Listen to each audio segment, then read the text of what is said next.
even though I'm just one person and I am in this whole wide world, I am very insignificant compared to this whole entire world, like you're insignificant. However, this insignificant me can make a dent, can make a ripple. And, sometimes you don't realize that dent and that ripple is going to get larger and larger because you don't know who you're going to impact.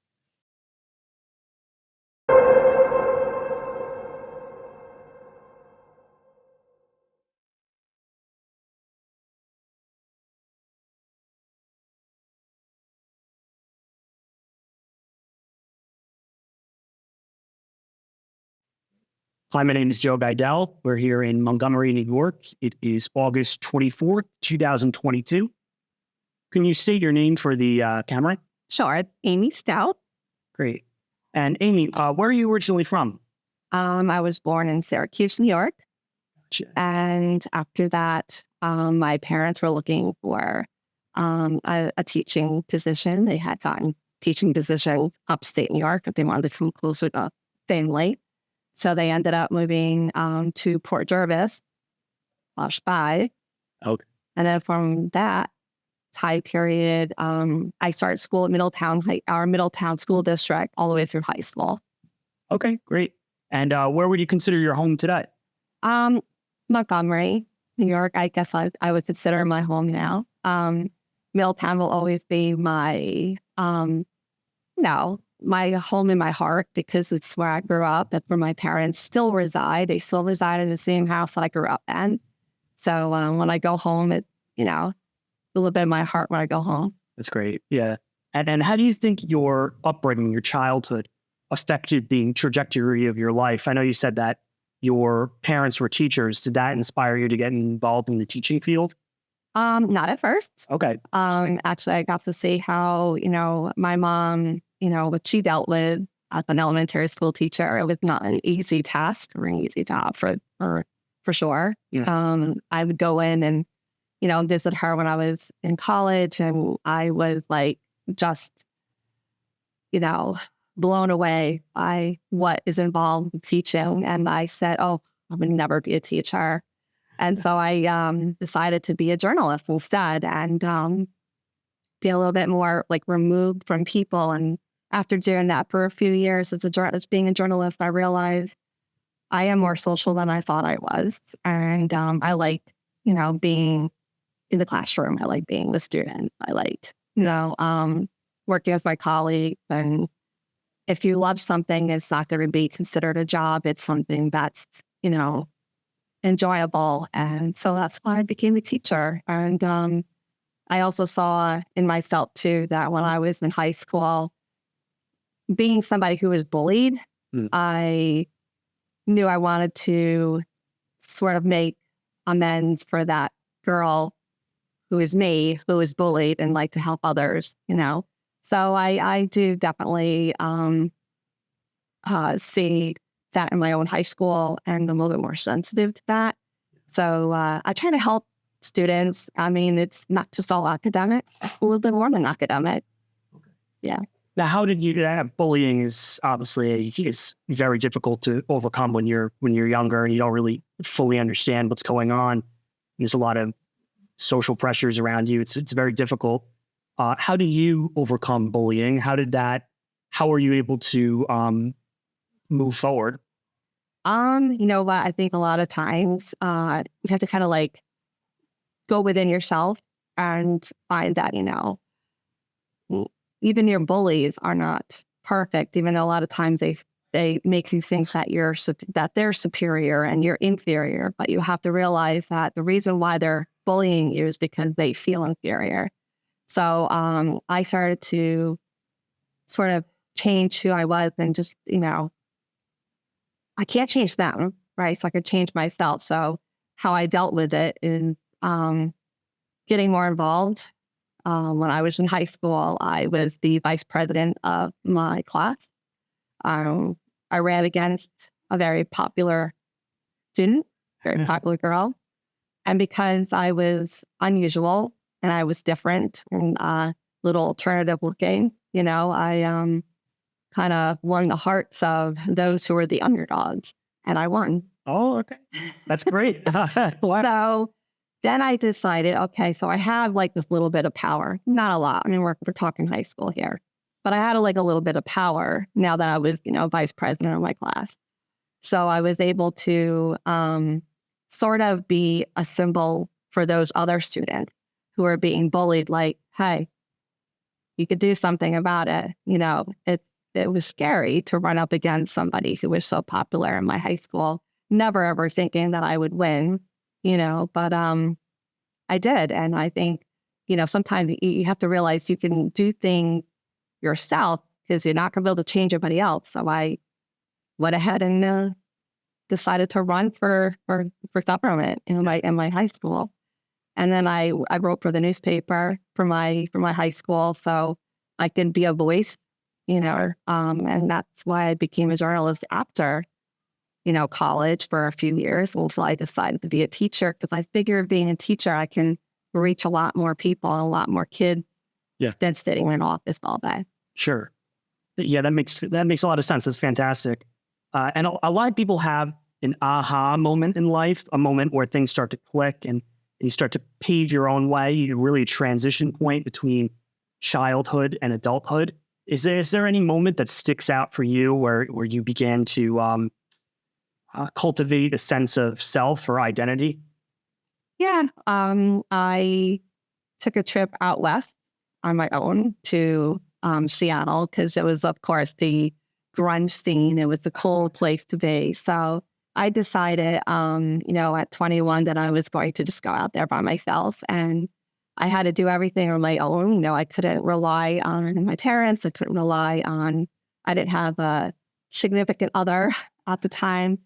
So I was basically on my own, and it felt good to have that, freedom. Yes, I was in college and you have that freedom, but like, I was out of my state. I was on the other side of the country, and I was making a go of it. And, I think that's where I decided that, I could do things on my own, even though it was scary at times, because I had to, get on the buses. I actually went on a ferry ride to British Columbia and, by myself. And I met all these amazing people. And I realized that I love to travel after I did that. I'm like, hey, it's good to open up your eyes, because you get kind of stuck in a microcosm. Like you kind of get stuck in like your bubble, your comfort zone. And I was out of my comfort zone, and it felt good to feel alive, to feel like I can make it without, anybody there holding my hand. So that was my aha moment going out to the West. And what led you to do that? What led you to say, you know what, I'm going to go out there, I'm going to go on this trip alone and try to figure things out? I think because at that time in my life, I needed to find out who I was, and I had to, and I wasn't going to find out who I was, staying in my comfort zone, because it's too comfortable. And I want to know like what I was made of, like, can I do these things on my own? Do I like traveling? So I think that's why I did what I did. I decided that and also growing up, I was 21. I mean, some of my friends were already married by then, by 21. And here I was, single and walking around different places and, in the country. And I figured I wanted to do that before I settled down. I wanted to like see the world, see the country a little bit before I settled down and had a family. Yeah. Wow. It sounds like you found a lot of meaning during that time. And for everyone, I guess life is a journey to discover your meaning in life, right? What would you say your meaning? How do you find meaning in life, and what do you see as your purpose in life, and how did you discover that? I think we all have a different, purpose in life, and it doesn't always have to be the same purpose. I think sometimes purposes change as you get older, you know. When I was younger and even now, like I definitely am a little bit unorthodox. I'm a little non-traditional in a lot of things that I do and how I like see life. I'm a little unorthodox. So sometimes I sort of like push the envelope or, push the norms, and so, again, most of my friends from high school had gotten married, had children, by the time they were 25. I didn't become a mom until I was 35, so I was a little, different from the folks that I had gone to school with. So I just think that we all have different purposes. I think my purpose then was to discover who I was so I can be a better person for other people and myself. You don't know this, but I like to do a lot of activism. So, and even now, especially because of my daughter, I want to make sure she has the same rights as I do, or did have, in the past. So I think like my purpose, I know, is to make sure that others are taken care of when it comes to their rights. And that's changed from the time I was in high school where like a lot of us who were bullied, we had certain rights that I feel like were taken away, and I wanted to get those rights back again. And I was a little bit of, what do you call it? Not scrappy. What is it? Scrappy. Oh, I see. Okay. I'm a little scrappy, I guess you could say. So in high school, I wanted to make sure that myself and others had certain rights. And I did, and a lot of people know this, but like when I was in high school, there were girls that held me in the bathroom with another girl and threatened to beat the blank out of me if I didn't give them my pocketbook with my money. And because I'm not scruffy, I couldn't think of the word, anywhere coffee. I was a little scrappy. And so I actually ripped their hands off the door. And I was really, really thin back then. I probably didn't even weigh 100 pounds. But because like I just have that in me to like always, fight for others. And I had to fight for my friend who was a lot milder than I was. And I said, well, if you're going to beat me up, I said, you're going to have to beat me up. I said, in front of everybody in the cafeteria. Wow. And they all followed me at the cafeteria. Like, oh, here it goes. Here comes the show. There you go. But I figured, this was me thinking we're going to be in the middle of the cafeteria. And, there's going to be a whole lot of witnesses. So I guess that's what I was thinking. However, at that moment, there was like a 6'1" senior girl who stood up and saw that I was being followed. And she goes, if you touch a girl, or if you touch a hair on that girl's head, you're going to have to go through me.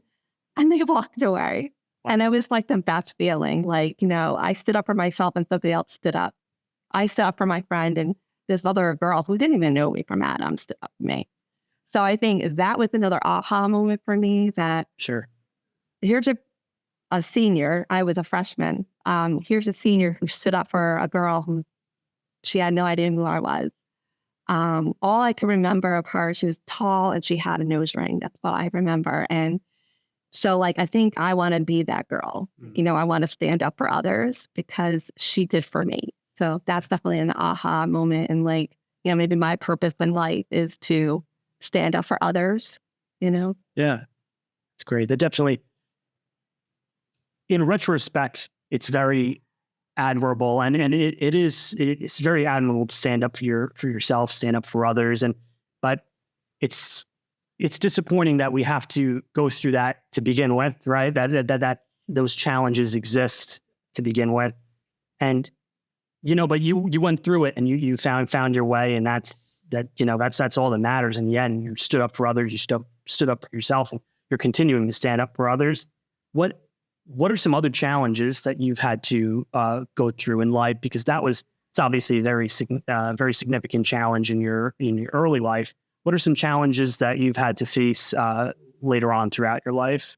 Well, I mean, obviously, since I adopted my daughter 16 years ago when she was just about 2 years old, um, it was heartbreaking to know at age 30 that, and I never would have known this, but I didn't know that at age 30 I would have lost both of my fallopian tubes, due to ectopic pregnancies.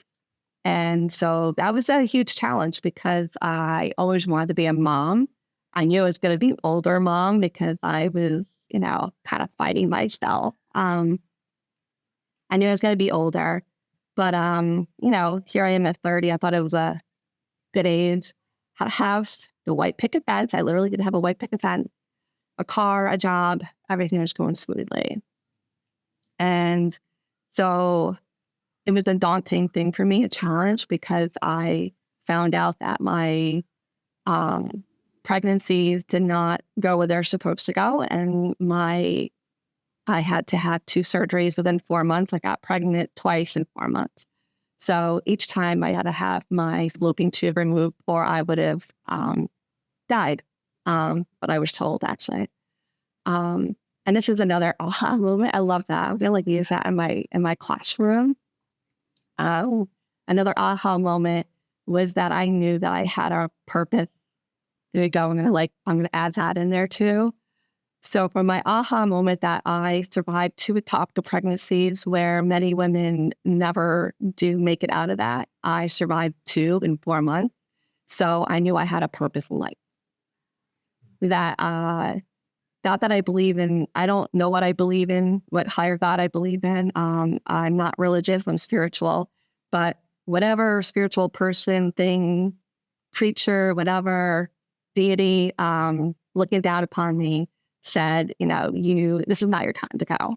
So I knew I had a purpose after I survived 2 ectopic pregnancies, where the one ectopic pregnancy, I ended up going into the emergency room. There were 4 men with heart attacks, and they took priority over me. So they took care of the 4 men, which I understand. But then when they got to me, they said, you shouldn't have made it. Because they had sent me home the night before and said that I just had a little tummy trouble, even though I was bleeding internally at that point. So they sent me home. I survived the night. I had incredible pain, but I can handle pain. I'm somebody who can handle it quite well compared to other people. But this pain was so intense that I knew something wasn't right. And so in the morning, I actually survived the morning, and I went into the ER. I was there for about 4 hours, and the doctor told me, you shouldn't have even made it through the night. We don't know how you made it. So I knew then, okay, well, do what you got to do, take the pregnancy out because I need to live. I need to figure out, like you said, a purpose. And I guess my purpose was my daughter. Sorry. No, it's okay. Tell me more about your daughter. Well, she's at college now. And I don't hear much from her because I think she's actually enjoying herself. She had the independence and the freedom that I felt. And you're going to laugh, but this was the first time I've actually cried. She laughed a week ago because I've been trying to hold it together. I figured if she's well, that I'm well. If something's bothering her, then it's going to bother me. So it's actually been a good experience for my daughter and myself because, she's doing her own laundry. She's, finding her food. I don't have to cook for her anymore, which is kind of weird, but she's, eating, she's doing her laundry, she's going to classes, she's doing the grown-up thing that, you expect of, somebody who's 18 years old, to kind of have a little bit more grown-up responsibilities. And so she's doing a great job. And so makes me feel at ease, you know? Like I said, I really haven't broken down. I haven't cried or anything. And I said, oh my gosh, I must be a terrible mother. I'm not feeling sad. It's just because every time I text her, she says she's doing fine. Her classes are great. She knows where all of her, classes are, because I know she was worried about like finding them. It's a huge campus, and she only has like a few minutes in between a couple of her classes. She was afraid of being late. And, she's like, no, I wasn't late. I'm fine. I'm doing the math problems and calculus 2. And I'm like, oh my gosh, like I would have hives if I was doing calculus 2 right now. So, everything is falling into place, with her. And the way I look at it is that everything happens for a reason. Yeah. I had those 2 ectopic pregnancies for a reason. So if I didn't, I wouldn't have Abby, who, is and this amazing girl who had her own story, being an orphanage for almost 2 years and not having a mom or a dad. And then, she got stuck with me and her dad. So, yeah. Tell me a little bit more about the process of adoption. At that moment, or at that time, 16 years ago, it was 18 months from beginning to end. It was 18 months. It was a lot of social work involvement. My ex-husband and I, as you know, like I'm not married to her dad anymore, but he and I had to have several visits with a social worker to make sure that we were, sound enough to be parents of an adopted child. We had to go to classes in Long Island because that's where the adoption agency was located. So there was a lot of trips down to Long Island. So we had to go through all these classes. We had to write a biography. And there was probably, I think it was like 300 questions that we had to answer. And they said that mostly a biography, when you write a biography of yourself, answering all these questions, it's usually about 5 pages typed, fine with 9. So your daughter brings you joy. What are some other things that bring you joy in life? Things that bring me joy. One thing that I like is photographing people, mostly. I would photograph my daughter in the time that I adopted her in China. And I actually wrote a poem, and it was about me, photographing her. And I think I read it when we were, at the poetry reading. And so, yeah, like I like to find emotions out of, like when it comes to photographing people, I want to find their emotion. And I was a newspaper reporter for a few years before I became a teacher. So I did a lot of photography for the Time Shield Record right here and a couple other like little local newspapers. And so, yeah, so photographing people, their emotions.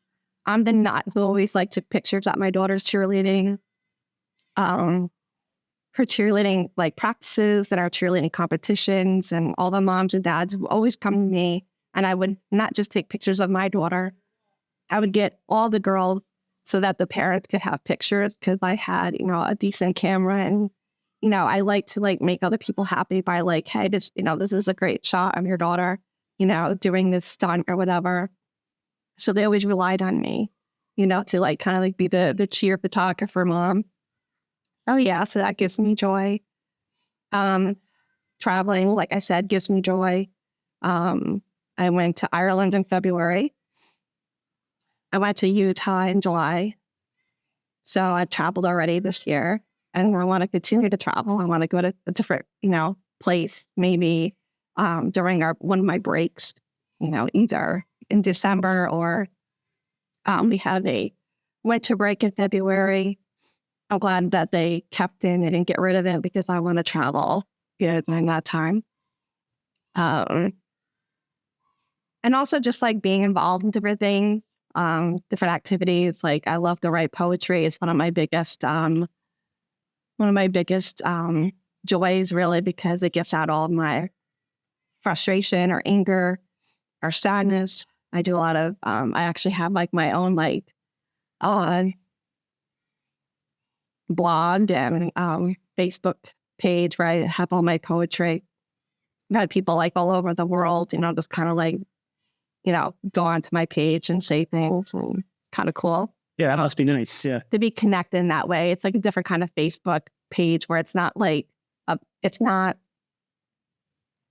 like everyday things like what you're eating for dinner or whatever, but it's just truly just purely poetry. I just have poetry on this page. And I've gotten to meet like different poets from all over, our country, all over the world, through this Facebook post or Facebook page that I have. So yeah, so I do poetry, photography. I like to travel. I think they're all interconnected, really, if you think about it. When you travel, you want to photograph and have memories of where you travel. And like when I do travel other places, I kind of see poetry in the sites that I see. I like to write about them. Would you say it's all about, it's in many ways, it's about capturing a moment? Yeah. Yeah. So I like to capture a moment in a picture because pictures are so important to me. I mean, I have pictures from the 1800s of my great-great-great-grandmother holding my great aunt. And so and it's the original. So I have pictures from my family from the 1800s. And I guess I want to continue that, history, because once you honestly, I don't really know anybody. I don't know anything much past my great-great-great-grandmother, so you kind of lose history. And I want to kind of capture that so that my daughter can have it when I'm not here anymore. And she can pass down those pictures, to her great-great-grandchildren or whatever. Because, it's kind of like in Macbeth, when he knows that he's done for at the very end of the play, he's going to shred up upon that stage, like an idiot. And, once he's dead, he's not going to be really remembered 100 years from then, So I guess I want remembrances. I want people to remember who I was, what I did, remember, my family, my parents. And in order to do that, you have to capture it. You have to either take a picture of it, write about it. I know there are some folks in my life that, don't take pictures, don't write about it, don't keep, old letters or whatever. And I'm just like, oh my gosh, your history is, it's going to be wiped out. You have to kind of hold on to that history by writing about it, by taking pictures of it. And, my father, the reason why I have the 1800-year-old picture is because my dad had digitalized them all. He actually took each picture and has it saved, digitally, and then gave me the original. Because I get a lot of that from him, of saving things like that.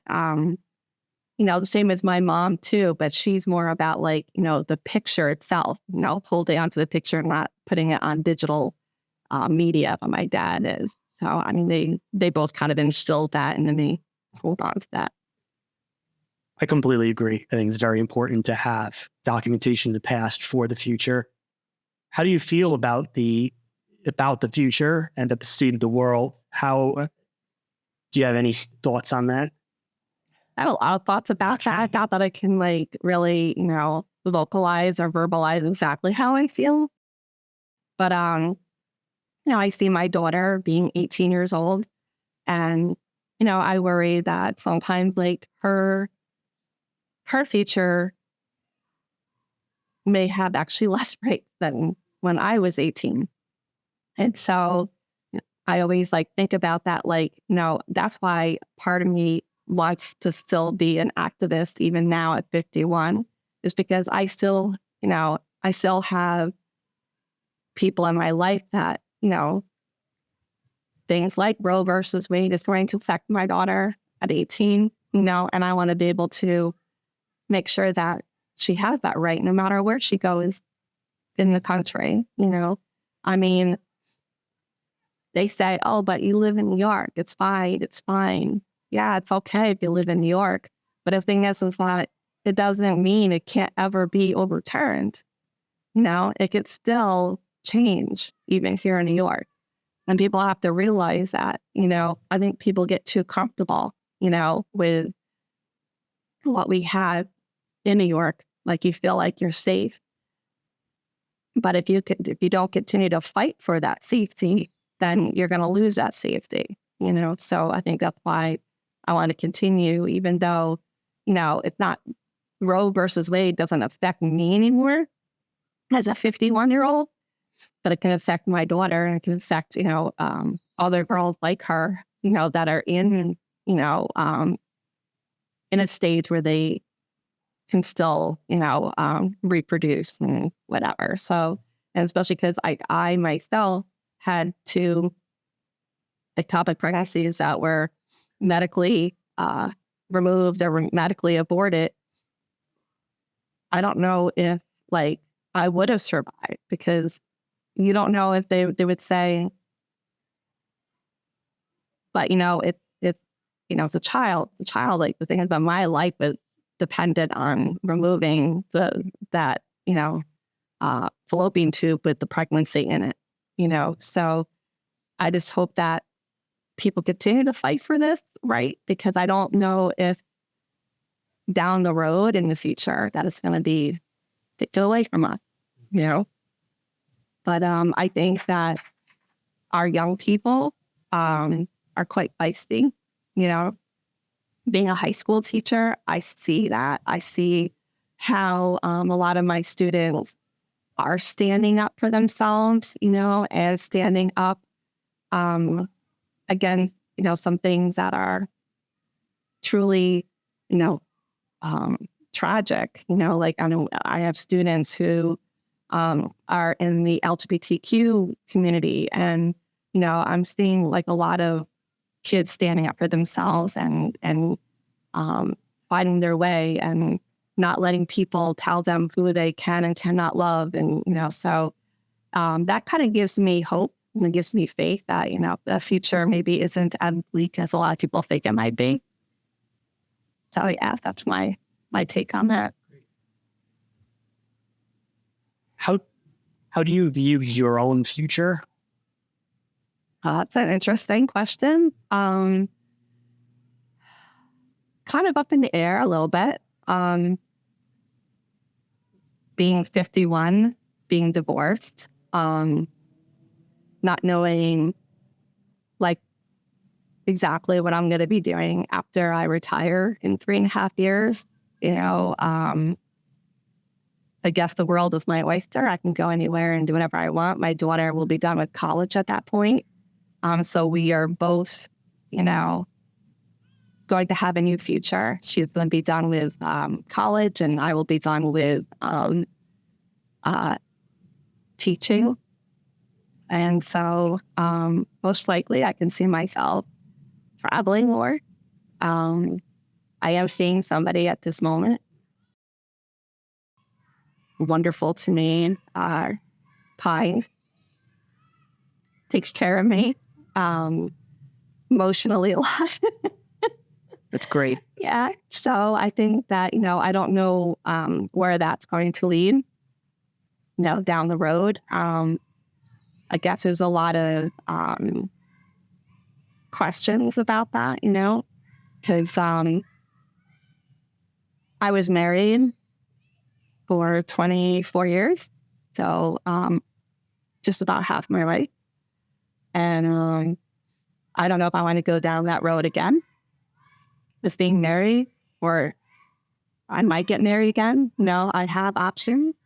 And but I want to do the right thing, and sometimes it's hard to do the right thing, Do I stay where I'm at? Do I get up and leave, once I retire? My daughter will be done, I'll be done, What is the right thing to do for me? And I have to realize what's right for me, what's not always right for my parents, my daughter, my family. Sometimes you have to do what's right for you.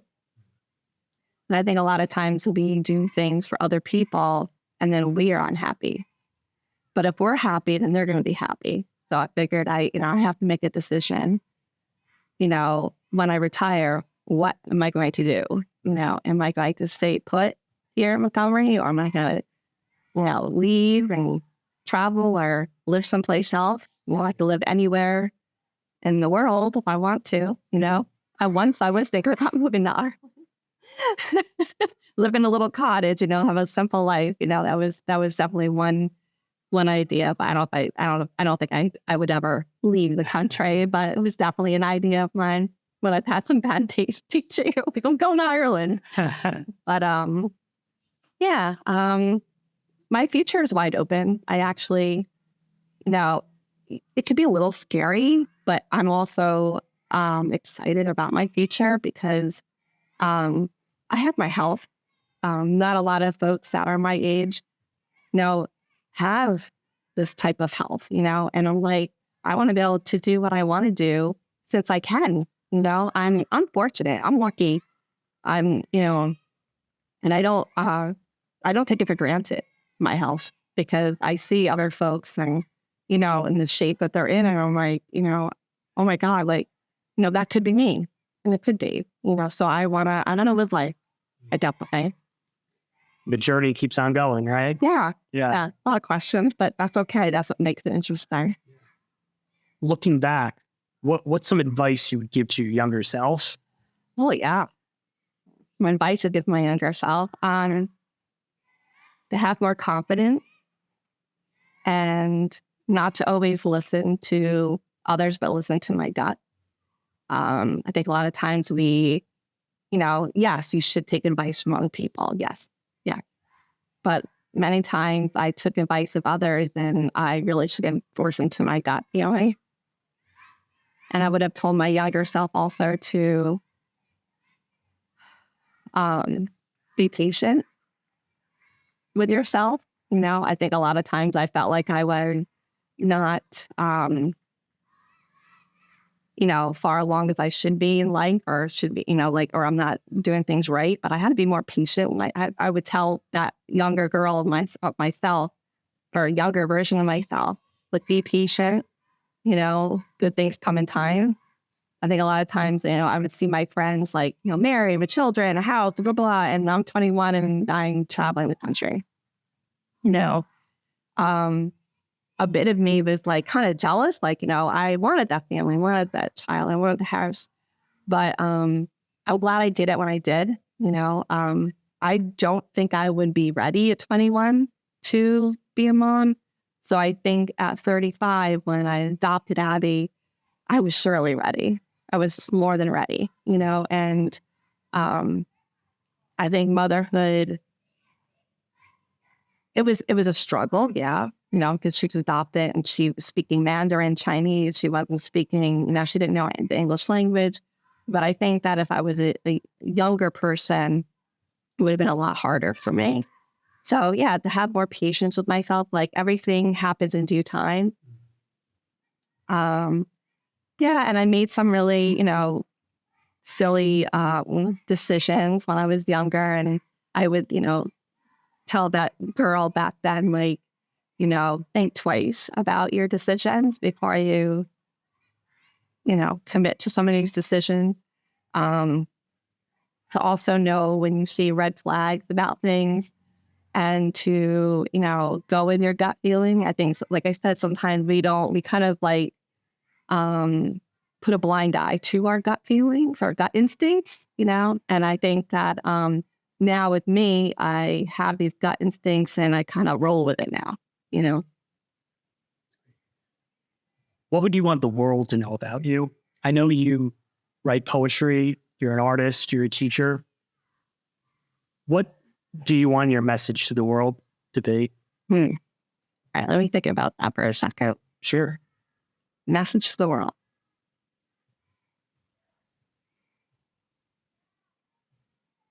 Okay. Yeah. So, even though I'm just one person and I am in this whole wide world, I am very insignificant compared to this whole entire world, like you're insignificant. However, this insignificant me can make a dent, can make a ripple. And, sometimes you don't realize that that dent and that ripple is going to get larger and larger because you don't know who you're going to impact. And that person's going to make a ripple and a dent. So even though you are insignificant, or even though I'm insignificant, you could still make a ripple in life. You can still create goodness and spread that goodness. Even though you don't think that you're impacting anyone or anybody, but you do, So I continue to, create that ripple, be it with my daughter, be it with my school, my classroom, my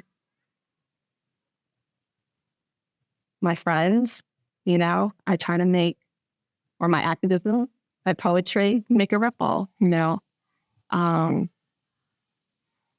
I have one example. Can I show that? Sure. So you weren't there that way, but I was at a poetry meeting,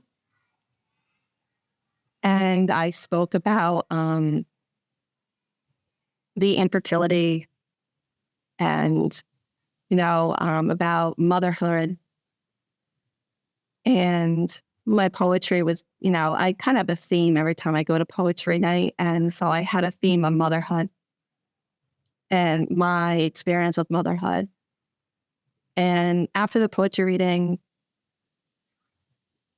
a woman older than myself came up to me and started crying and said, "Thank you." She goes, "I too was not able to conceive, and I never had any children of my own." And she goes, "And I never adopted." And she goes, and she said that she saw me as being so brave to go through what I went through and then adopt and, still become a mom. And she started crying, and she's like, "Thank you." And he said, "You're welcome," So I think that's you don't know who you touch, you don't know whose heart you touch or impact. And that night, I'm like, yeah, it's my poetry, So I guess I want the whole world to know that words are important. They can make a ripple effect. They can make an impact, even though you feel like you're insignificant. It's powerful. Powerful. Is there anything else you want to say before we wrap up the interview?